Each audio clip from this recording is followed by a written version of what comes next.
কৈলাসহরের মনু নদী থেকে উদ্ধার ধর্মনগর কলেজে প্রথম সেমিস্টারের ছাত্র দেবজ্যোতি ঘোষের মৃতদেহ।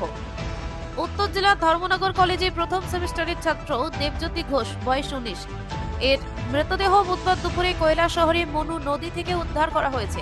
মৃতদেহ উদ্ধারের পর ঘটনাস্থলে আত্মীয় স্বজনদের কান্নায় ভেঙে পড়তে দেখা যায়।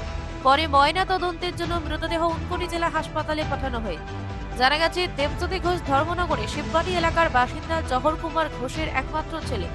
গত 15 ডিসেম্বর পারিবারিক অনুষ্ঠানে যোগ দিতে সে দাদু অজিত ঘোষের বাড়ি কৈলাসহরের ছয়নতৈল এলাকায় আসে। পরদিন 16 ডিসেম্বর দুপুরে পরিবারের সদস্যদের সঙ্গে মনু নদীতে স্নান করতে গিয়ে গভীর জলে তলিয়ে যায় দেবজ্যোতি। সে সাঁতার জানতেও না বলে জানা গেছে।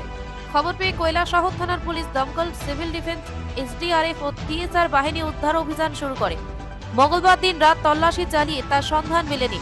বুধবার বিশেষ ডুবুরি নামিয়ে পুনরায় উদ্ধার কাজ শুরু হলে দুপুর প্রায় 1টার সময় গৌরনগর গ্রাম পঞ্চায়েতের কামরাঙ্গাবাড়ি এলাকা থেকে দেবজ্যোতির মৃতদেহ উদ্ধার হয়। এই ঘটনায় এলাকায় শোকের ছায়া নেমে এসেছে। একমাত্র ছেলের মৃত্যুর খবরে দেবজ্যোতির মা ও বাবা অসুস্থ হয়ে পড়েছেন বলে পরিবার সূত্রে জানা গেছে।